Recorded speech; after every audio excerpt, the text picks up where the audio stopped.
यहां से। तो आपकी बात वहां कोई सुनने वाला नहीं है, वहां मौन धारण कर लो। हीरा तहा न खोलिए जा कुजरों की हाट, सहजे गांठी बाद की लगिए अपनी बात। वहां ज्ञान की बात ही मत करो, वहां ज्ञान मत बघाड़ो, पात्रता को देखो। वहां आपकी बात सुनने वाले हैं कि नहीं, वहां पे कहो। जहां आपकी बात की कदर होती है वहां पे कहो। साचे कोई न पतीजई झूठे जगपति आए, अब गली गली गोरस फिरे मदिरा बैठ बिकाए। क्वारा सुबह विंटर साइकिल में टांगा, मोटरसाइकिल में टांगा लेकर चल दिया। आज तो पहले लोग दरवाजे पे आवाज लगाते थे, भैया फलाने बाबू आ जाओ आ जाओ।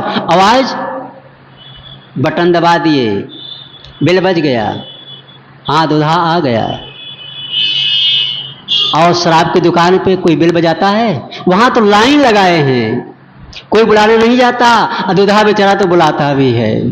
इसलिए साहब ने कहा साचे ही कोई ने पतीजई, ऐसा नहीं कि कोई नहीं मिला, उसका मतलब है अधिकांशतया लोग नहीं मिले, बहुत कम मिले। अगर कोई ना मिला होता तो संतों की परंपरा ही लुप्त हो गई होती, गुरु कबीर की परंपरा ही लुप्त हो गई होती, त्यागी संन्यास परंपरा लुप्त हो गई होती। ऐसा नहीं, इन्हीं बहुत कम लोग मिले। साचे ही कोई न पतीजई झूठे ही जग पति आए। सारा संसार झूठी बातों विश्वास करता है, लेकिन उन्हीं झूठी बातों में हम लोग भी थे, आप सब भी हैं, जो संतों के विचारों को सुनते सुनते आप यहां आए हैं कि हमारे जीवन कल्याण की बातें होती हैं। बाकी चर्चा का सब किस्सा कहानी होता है, उसमें कोई मतलब नहीं, तभी आप लोग आ रहे हैं। हम लोग भी पहले थे वैसे, लेकिन संतों के विचारों को सुनते सुनते तब इस मार्ग में आए हैं। तो मैं कह रहा था जितना भी अहंकार होगा वो पीड़ा देगा। तन के वृद्ध का भव बौरे मनुआ अजहु बारो हो, मुख के दांत गए कहां भव बौरे भीतर दांत लोहे के हो। फिर चना चबाए विषय के काम क्रोध मद लोभ के हो, तन की सकल संज्ञा घट गयऊ मन ही दिला साधु ना हो। शरीर हमारा भले बूढ़ा हो गया हो, लेकिन मन बांसों उछाल मारता है। कच्चा आम है, हरा होता है, खट्टा होता है, वजन होता है, लेकिन वही आम जब पक जाता है पीला होता है, मीठा होता है और हल्का होता है। ठीक उसी प्रकार से हमारा शरीर बूढ़ा हो गया तो हमारा मन हल्का होना चाहिए। लेकिन अधिकांशता देखते हैं जवानों का मन तो हल्का है, जवान बहू बेटे दिन निकले भर सोते हैं, लेकिन बूढ़ों को कह दो, बूढ़ी को 4 बजे रात उनको 3 बजे रात से नींद नहीं आएगी, हल्ला गुल्ला शुरू हो जाएगा। देहातों में पशुओं को चारा देना है, खेती बाड़ी में जाना है, दरवाजा साफ करना है। कहते कौन दिन होता ये बूढ़ा बूढ़ी मर जाते। भगवान जवान की मौत देता है, बूढ़ा बूढ़ी मर नहीं रहे हैं। पता नहीं क्या कहां खो गया। चूंकि उनकी बनाई हुई गृहस्थी है बिगड़ती, इसलिए उनको कहना पड़ता है। तो शरीर तो बूढ़ा हो गया, लेकिन मन हमारा, जवानों को इतनी चिंता नहीं जितना कि बूढ़ों की चिंता है। क्यों चिंता करते हो भाई? अरे बच्चे हैं, पढ़े लिखे योग्य हो गए, सर्विस पे खड़े हो गए हैं, शादी विवाह हो गया, बाल बच्चे हो गए, अब क्यों चिंता करते हो? लेकिन कहते महाराज मुरवा की चिंता कम बा, लेकिन महाराज बीएजी की चिंता ज्यादा बा। मूल की चिंता तो कम है, लेकिन ब्याज की चिंता ज्यादा है। मूल था बेटा को देख लिया, अगर देसी भाषा में कहा जाए तो ठेंग दिखा दिया। अब सुनने वाला नहीं, तो नाती है ब्याज कि बेटा तो नहीं माना, कम से कम नतिये हमारा मानेगा। अरे वो भी वैसा है। ये संसार सकल है मैला, राम गहे ते सूचा, कहीं कबीर राम नहीं छाड़ो, गिरद पर चढ़ी ऊंचा। कालिदास का नाम आप लोगों ने सुना होगा। महाकवि कालिदास संस्कृत के प्रकांड विद्वान, जिनकी पत्नी भी दोतमा थी, वे विदुषी थी। उनको बड़ा अहंकार था कि बात बात में कविता करने वाला। जो आस कवि होते हैं, जो कवि सम्मेलन होता है ना, सब याद करके कवि सम्मेलन नहीं जाते कवि लोग। वहां की घटनाओं को देख करके, माहौल को देख करके कविता को ढाल देते हैं। ये प्रतिभा के धनी के लक्षण होता है। हम लोग याद करते भूल जाते हैं, लेकिन कैसे उनके अंदर प्रतिभा के धनी हैं कि बातों को तत्काल ढाल देते हैं। वो कवित्व में शक्ति है। तो उनको बड़ा गर्व था कि मैं बात बात में कविता बना देता हूं, श्लोकों को बना देता हूं। गर्मी का मौसम था, एक दरवाजे पे गए, प्यास से पीड़ित, आवाज लगाए। घर में एक देवी जी थी, स्वामी कालिदास कवि ने कहा, माता जी पानी पिला दीजिए, बहुत प्यास लगी है। उस माता जी ने कहा, तुम हो कौन? कौन हो तुम जिसको मैं पानी पिलाऊं? कौन हो तुम? कालिदास ने कहा, मैं राही हूं। क्या कहा? शब्दों पे गौर करना। मैं राही हूं। घर की गृह स्वामी ने कहा, राही तो दुनिया में दो है, एक चांद और सूर्य, तुम तीसरा राही कहां से आ गए? अब उनका सारा कविताई फेल। कहा दुनिया में राही दो हैं, एक चांद और एक दूसरा सूर्य, तुम तीसरा राही कहां से आ गए? चुप। कहा मैं बलवान हूं। कहा झूठ पे झूठ बोलते जा रहे हो। दुनिया में बलवान दो, एक अन्न एक जल। अगर अन्न और जल ना मिले तो तुम्हारा सारा ठंडा हो जाएगा, सारा ज्ञान ठंडा हो जाएगा। देसी भाषा में कहा जाता है, जब पेट में पड़ता है चारा तब कूदे लागत है बेचारा। भूखे भजन हो गोपाला, महाराज आप नीलकंठी और माला। पेट में चारा होता है तो अच्छा लगता है सब। प्यास लगी हो कुछ अच्छा नहीं लगेगा, भूख लगी हो कुछ अच्छा नहीं लगेगा, नींद भी नहीं आएगी। घर के स्वामी ने कहा, झूठ पे झूठ बोलते जा रहे हो। दुनिया में बलवान दो है, एक अन्न एक जल, तुम तीसरा कहां से आ गए बलवान? कहा बड़ी गजब की बात। कहा कौन हो तुम? तीसरी बात उन्होंने कहा, मैं बेवकूफ हूं। और है उठ नहीं रहा है, पर समय से आएगा। मैं बेवकूफ हूं। माता जी ने कहा, दुनिया में बेवकूफ दो हैं। अभी भी तुम झूठ बोलते जा रहे हो। दुनिया में बेवकूफ दो, एक राजा एक मंत्री, जो प्रजा की बातों को सही खोज नहीं पाता और गलत निर्णय दे देता है। सही लोग फंसा दिए जाते हैं, गलत लोग छूट जाते हैं। तुम तीसरी बेवकूफ कहां से आ गए? कहा बड़ी गजब की बात। कहा तुम कौन हो? गला प्यास से रुधा जा रहा था। अंत में उन्होंने कहा, माता जी बहुत प्यास लग रही है, पानी पिला दो। अंत में मूर्छित होकर के गिर पड़े। माता जी घर से मिष्ठान लाती हैं, जल लाती शीतल, उनको जल पिलाती हैं। कहा तुम कौन हो? जब होश आया, कहा तुम कौन हो? क्या नाम तुम्हारा? कहा मैं कालिदास हूं, महाकवि कालिदास, संस्कृत का प्रकांड विद्वान। कहां गया तुम्हारा प्रकांड विद्वान? बड़ा तुम्हें गर्व था ना। मैंने पूछा कि तुम कौन हो? राही हो? कहां गया श्लोक तुम्हारा? दुनिया में अहंकार मत करो। एक से एक प्रकांड विद्वान आए, महाकवि आए, सब चले गए, तुम किस कित की मूली हो? समय को समय होती है, सब कराए देती है, चढ़ा के ऊपर से नीचे गिराए देती है। पांव थर्राते थे जिनके सामने जाते हुए, पांव थर्राते थे जिनके सामने जाते हुए, देखा उनकी खोपड़ी को ठोकरे। राजनीति में देखी जिनकी तूती बोलती थी, सरकार बदली, आज बिल में घुस गए, पता नहीं चलता। इसका अहंकार न करो। जिन बच्चों से सुख की कामना आती, वही आज बच्चे में दुश्मन के रूप में नजर आते हैं। अहंकार है, पीड़ा देगा। कितनी हमारी देश में नारियां हैं,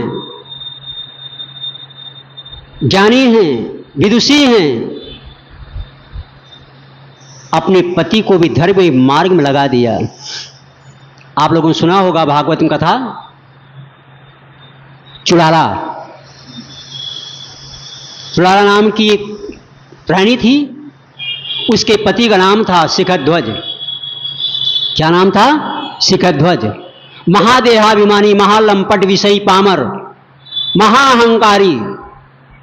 लेकिन उसकी पत्नी ज्ञानी थी, समझदार थी, विनम्र स्वभाव था।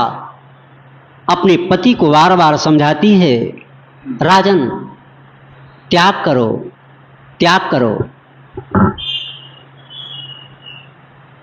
राजा को बड़ा अहंकार था, मैं राजा हूं, मेरे पास क्या कमी जो मैं त्याग करूं।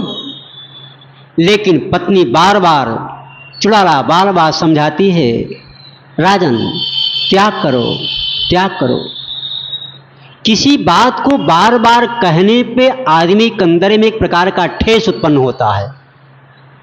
तो राजा को ठेस लगी और एक दिन क्रोध में आकर के अपने राजपाट को छोड़ करके निकल गया, चला गया जंगल में। जंगल में चला गया, पहले कुटी बना करके फल फूल खा करके गुजर करने लगा। हम लोगों के बचपन में जंगल बहुत हुआ करते थे, वन हुआ, छोटे छोटे वन हुआ करते थे, जंगली फल हुआ करते थे। लेकिन आज वो सब नहीं रह गया, सब उपजाऊ जमीन बना ली गई। राजा चला गया जंगल में, पहले कुटी बनाकर रहने लगा, जंगली वृक्षों को फल के खाने लगा। कुछ दिनों के पश्चात चुड़ाला देव का रूप बना करके घोड़े पे सवार होकर के चल दी। देव का मतलब जिसके दाढ़ी और मूंछ ना हो, जिसके दाढ़ी और मूंछ, संतों के दाढ़ी और मूंछ होते हैं। जितने भी आप देवता देखे होंगे, आप जिनको भगवान मानते होंगे, किसी की दाढ़ी मूंछ है क्या? नहीं नहीं नहीं। राम का दाढ़ी मूंछ है, कृष्ण का है ना। देवताओं के भी दाढ़ी मूंछ नहीं होते, संतों के होते हैं। देव का रूप बना करके घोड़े पे सवार होकर के रानी गई, पता किया कहां पे है वो, ध्यान बैठे रहे होंगे। चुड़ाला देव के रूप में गई, पीछे से राजा के सिर पे हाथ रखा। राजा ने देखा कोई देव। आजकल तो ऐसे ऐसे मेकअप करने का आइटम आ गया है कि आप समझ नहीं पाओगे कि बुढ़ापा है कि जवान। लेकिन कब तक? कुछ क्षणों के बाद वो आएगा ही। छुपाए छुप नहीं सकती बनावट के वसूलों पे, खुशबू आ नहीं सकती कभी कागज के फूलों से। कब तक सेंट डालोगे आप? आदमी खिजाब लगाता है, डाई कराता है, मेहंदी लगाता है। अच्छा है आपका सिर का बाल रहा होगा ना तो और भद्दा लगता है बल्कि वैसे सफेद रहेगा तो बल्कि और ठीक है। जितनी डाई कराने में देखिए, जब अंदर से निकलता है तो सफेद ही निकलेगा। प्रकृति के विधान को कोई बदल नहीं सकता, चाहे कितना भी कुछ कर लो। राजा ने देखा कोई देव, चरणों पे गिर पड़ा राजा। किसके? अपनी पत्नी। उसको पता नहीं है कि देव है कि मेरी पत्नी है। देव ने कहा राजन शांति मिली? राजा ने कहा देव शांति नहीं मिली, शांति नहीं मिली। ध्यान दीजिए, शांति कोई बाहर की चीज नहीं है कि कोई जेब में लेकर टहल रहा हो आपको दे देगा। अब आज कितने ऐसे महात्मा धर्म के क्षेत्र में कहा जाए आपको शांति देने के चक्कर में लगे हैं, और कितने तो पकड़ा कर जेल में डाल दिए गए। शांति कहां चली गई? ये महाबकवास, महान विश्वास। लेकिन विशेषता यह है कि आज तक कोई ऐसा साबूत नहीं मिला कबीर पंथ में कोई ऐसा महात्मा पकड़ाया हो। और जगह तो पकड़े जा रहे हैं 420 बदमाशी करने वाले, लेकिन कबीर की विशेषता यही है कि कबीर पंथियों में ऐसा कहीं नहीं मिला। शांति नहीं मिली, देव शांति नहीं मिली। देव ने कहा राजन त्याग करो, त्याग करो। राजा ने सोचा अब मैं क्या त्याग करूं? राजपाट को छोड़ दिया, बीवी बच्चों को छोड़ दिया, कोठी बंगलों को छोड़ दिया, वन में जंगल में आकर के पनकुटी बनाकर रहता हूं, जंगली फलों को खाता हूं, अब क्या त्याग करूं? देव ने कहा राजन त्याग करो, त्याग करो। देव तो चली गई। राजा जो 2 मीटिंग भोजन लेता था, फल फूल लेता था, 1 मीटिंग कर दिया। कुछ समय के पश्चात चुड़ाला फिर देव का रूप बना करके गई, फिर सिर पे हाथ रखा पीछे से, कहा राजन शांति मिली? कहा नहीं देव शांति नहीं मिली, शांति नहीं मिली। देव ने कहा राजन त्याग करो, त्याग करो। राजा ने कहा अब क्या त्याग करूं? महाटारी छोड़ दिया, राजकाज छोड़ दिया, फल फूल खा के गुजर बसर करता था, वो भी 2 मीटिंग से 1 मीटिंग कर दिया, अब क्या त्याग करूं? कहा राजन त्याग करो। जिसको गुरु कबीर ने कहा एक शब्द गुरुदेव का ताका अनंत विचार। त्याग, त्याग की परिभाषा बहुत बड़ी है, कहां आपको लगाना है? थाके मुनिजन पंडिता वेद न पावे पार। त्याग करो, क्या क्या त्याग करना है अब समझिए। अब कहा राजन त्याग करो। राजा पनकुटी जो बनाकर रहता था, पनकुटी को भी त्याग दिया। अनिकेत सिंह साधु घर नहीं बनावे, बने हुए घर में रह जावे। सिंह सभी मकान नहीं बनाता, सांप कभी घर नहीं बनाता, चूहे को बिलों में रह लेता है, लेकिन बनाता नहीं। कुटिया में आग लगा दिया, अनिकेत रहने लगा। कुछ समय के पश्चात चुड़ाला फिर देव का रूप बना करके गई, सिर पे हाथ रखा पीछे से, कहा राजन शांति मिली? कहा नहीं देव शांति नहीं मिली। कहा राजन त्याग करो, त्याग करो। कहा अब क्या त्याग करूं? राजपाट छोड़ दिया, 2 मीटिंग फल फूल लेता था, 1 मीटिंग कर दिया, पनकुटी को भी त्याग दिया, अब का त्याग करूं? कहा राजन त्याग करो, त्याग करो। उसने जो 2 मीटिंग फल फूल लेता था, 1 कर दिया था, 1 को भी त्याग दिया, पानी पी करके रहने लगा। कुछ समय के पश्चात चुड़ाला फिर गई। चुड़ाला ने कहा, देव ने कहा राजन शांति मिली? कहा नहीं भगवान शांति नहीं मिली, शांति नहीं मिली। देव ने कहा राजन त्याग करो, त्याग करो। कहा अब क्या त्याग करूं? जो कपड़ा पहनते थे दिगंबर, दिगंबरी, जैनों में आप सुनते होंगे श्वेतांबरी दिगंबरी 2 प्रकार के होते। उसमें दिग नाम दिशा, अंबर नाम वस्त्र। जो दिशा को ही वस्त्र मानने वाले उनको दिगंबर कहते हैं। नंगे नंगे रहे, नंगे नंगे रहने लगे। कुछ दिनों के पश्चात फिर देव गई। कहा राजन शांति मिली? कहा नहीं देव शांति नहीं मिली। कहा राजन त्याग करो, त्याग करो।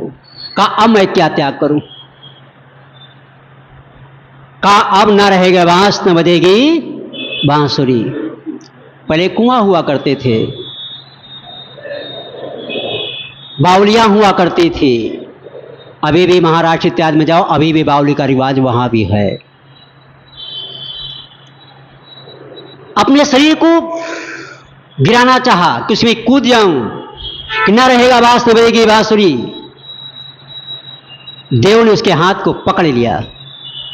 कहा राजन देह का त्याग करने से काम नहीं होगा। और अंत में अपने वस्त्रों को हटा दिया, अपने असली रूप में आ गई। कहा राजन राजपाट का त्याग कर दिया, पर्णकुटी का त्याग कर दिया, फल फूल का उसका त्याग कर दिया, दंड कमंडल का त्याग कर दिया, निर्वस्त्र हो गए, भूखे रहे, जल पी के रहने लगे, लेकिन आपके अंदर से अभी अहंकार नहीं गया कि मैं राजा हूं, बलवान हूं, श्रेष्ठ हूं। साधु के भेष में कितने आ तो जाते हैं, लेकिन भी जात पात का रोग घुसा है। बाबा गोस्वामी दास ने कहा, जाति पाति धन धर्म बड़ाई, धन बल परिजन गुण चतुराई, भक्तिहीन नर सो हैं कैसे, जल बिन वारिद देखिए जैसे। जात पात का रोग, बड़ा अहंकार है, जहां भी जाओगे रोग आपके पीछे है, इसी को तो हटाना है। कहा राजन, देह का त्याग करने से शांति नहीं मिलेगी, अहंकार का त्याग करो। बाबा गोस्वामी दास ने लिखा है कि देह सुखाए पिंजर करे, धरे रैन दिन ध्यान, तुलसी मिटे न वासना, बिना विचारे ज्ञान। देह को सुखवा डाला, पिंजर कर दिया, कमजोर कर दिया। धरे रैन दिन ध्यान, अपने से अलग मान करके किसी ईश्वर ब्रह्म परमात्मा में तुम कल्पना मुझसे मिलना चाहते हो, वो तो है नहीं। जैसे आप हमसे मिले हैं बिछुड़ जाएंगे, प्रकृति का विधान है। गो गोचर जहां लग बन जाए, सो सम्माया जानहु भाई। गुरु कबीर ने कहा, मन बुद्धि जहां मन पहुंचे, हो रमैया राम, तहां खोज कैसे होई हो रमैया राम। आज बसेरा नियरे हो रमैया राम, काल बिराने देश हो रमैया राम, जय हो बिराने देश हो रमैया राम। जो खोजो सो हमारा ही, सो तो आए अमर पद माही। जो तुम शांति खोजते हो वो बाहर नहीं है, वो तो तुम्हारी चेतना ही है, तुम्हारा अमर पद ही है, तुम्हारा स्वरूप ही है। तुम्हें कहां मिलेगा? राजन, अहंकार का त्याग नहीं कर पाए, अहंकार का त्याग करो। अंत में राजा सोचा है तो मेरी पत्नी है, उसकी गुरु बन गई। सोचो पहले, आज पत्नी ने अपने पति को ज्ञान के मार्ग में, अध्यात्म मार्ग में लगा दिया। अध्यात्म हमारा उदय कब होता है? जब दुनिया के सारे कर्मकांड, कर्मवाद, ये भाग्यवाद, दैववाद, ईश्वरवाद की कल्पना हमारे दिमाग से निकल जाए। जब हम शुद्ध पुरुषार्थवादी बन जाएंगे तब हमारे भाग, तब अध्यात्म का उदय होता है, नहीं तो बाकी सब प्रपंच है। अध्यात्म का उदय कब होगा? जब सारे प्रपंचों से हमारा मन ऊपर हो जाए, तब क्या होगा? प्रकृति पार प्रभु सब उर्वासी। इसमें गुरु कबीर ने कहा, तेरा साहेब है घट भीतर, बाहर नैना क्यों खोले, मन मस्त हुआ तब क्यों। तू कहां खोज रहा है?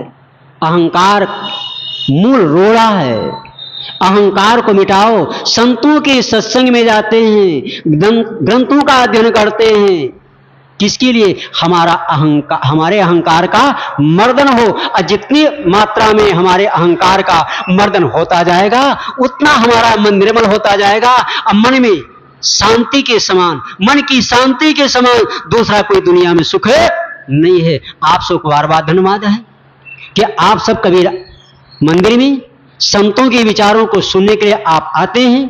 कितना समझ पाते हैं, कितना नहीं समझ पाते हैं, कितना करते हैं, कितना नहीं कर पाते हैं, अलग विषय है। लेकिन आप लोगों को बार बार धन्यवाद है कि कम से कम आते रहें, कुछ सुनते रहेंगे, समझते रहेंगे, तो आज नहीं तो कल आपको शांति की प्राप्ति हो जाएगी। बस ये शब्दों के साथ मैं अपनी वाणी को विराम देता हूं। प्रेम से बोलिए सद्गुरुदेव की जय। साहेब जिंदगी साहेब। अभी हम लोग संत श्री अनुराग साहब जी के द्वारा उनके सुंदर विचार श्रवण कर रहे थे, और अब निवेदन है आदरणीय संत श्री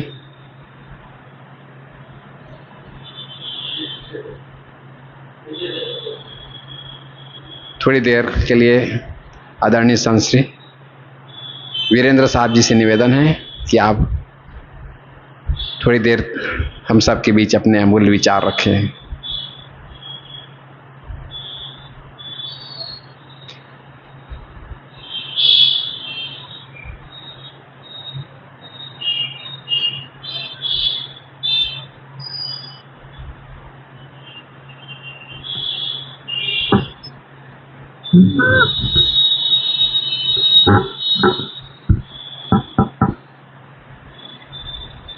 प्रेम से बोलिए सदगुरु कबीर साहिब की जय। आदरणीय श्री साहेब जी, अर्चनी बंदनी संत समाज, इस सभा में विराजमान सम्माननीय सत्संग प्रेमी सज्जनों, माताओं,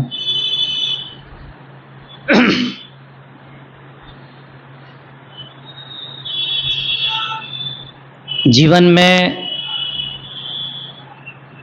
हर आदमी यही चाहता है कि वह शांतिपूर्वक जीवन जिए, और इसी के लिए तमाम प्रकार के वह पूजा उपासना तीर्थ व्रत करता रहता है। लेकिन जब तक वास्तविकता से आदमी अपरिचित है, तब तक ये सब करते हुए हमें शांति की अनुभूति नहीं होती है। हमें क्या करना है, हम जो कुछ भी करते हैं, घर के सारे कामकाज, ऑफिस के या फिर धंधा पानी करते हैं, जो जहाँ पर है और जो कुछ करता है उसको इस ढंग से करें कि ये सब करते हुए मुझे शांति की अनुभूति हो। देखिए, और कोई अलग से अवसर इसके लिए हमको मिलने वाला नहीं है। जैसे एक चौकीदार है, किसी कंपनी में काम करता है या फिर किसी ऑफिस में काम करता है, यदि वह अपने कर्तव्य से खुश है, समय से समय तक अपनी ड्यूटी देता है, तो उसके लिए कहना चाहिए वही सबसे बड़ी पूजा है। पूजा यह नहीं है कि हम मंदिर में चले गए, कि मस्जिद में चले गए, गुरुद्वारे में चले गए, वहाँ पर जो कुछ भी मिष्ठान चढ़ाना है, पैसे चढ़ाना चाहिए, वो पूजा नहीं है। ठीक है, आपको लगता है जाना चाहिए, चले जाइए, कोई बात नहीं।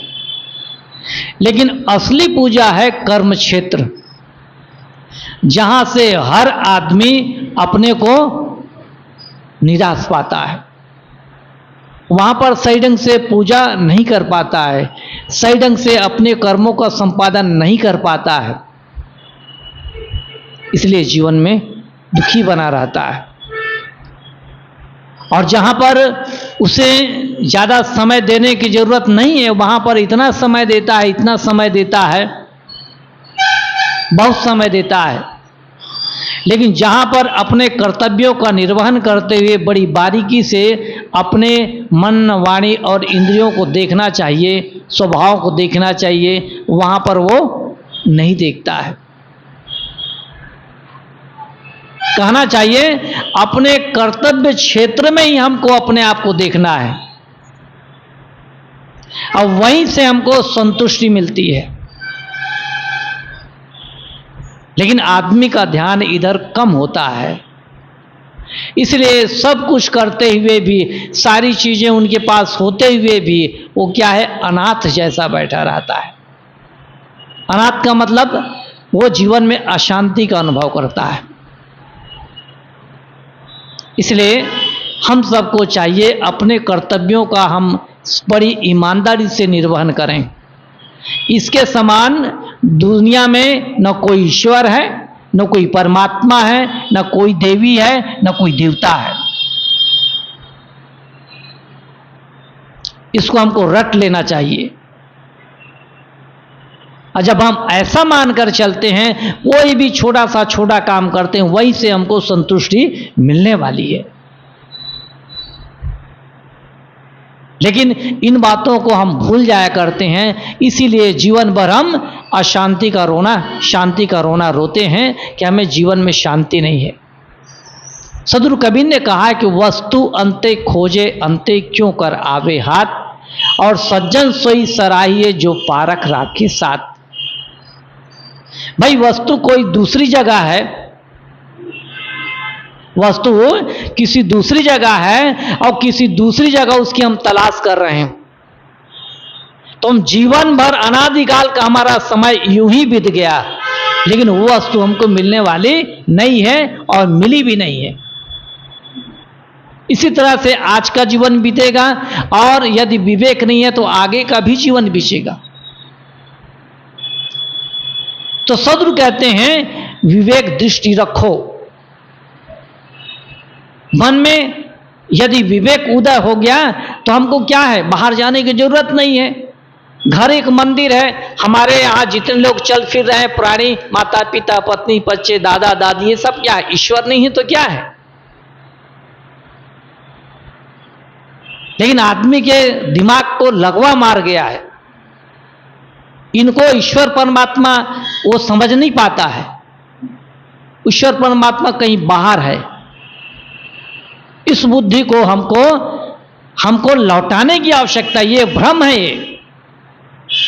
अब इसी में पूरी दुनिया के लोग पीछे जा रहे हैं। इसलिए इस बात को ध्यान रखना है, जहां जो चीज है वहां उसकी खोज करें तो वस्तु मिलेगी। और ऐसा करना ही कहना चाहिए, मुख्य रूप से असली सत्संग है। तो आप सबके बीच मैंने कुछ देर कुछ कहने का प्रयास किया, यहीं पर अपनी वाणी में विराम देता हूं। प्रेम से बोलिए सद्गुरु कबीर साहेब की जय।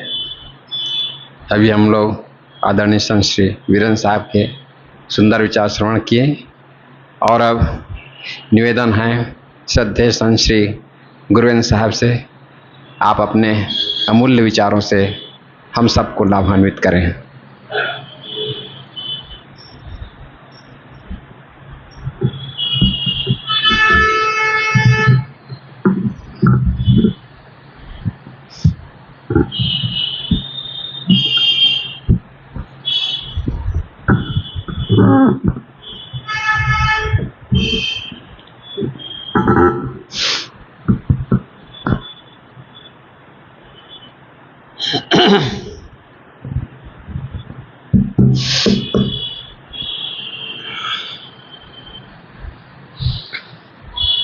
बोलिए सद्गुरु देव की जय।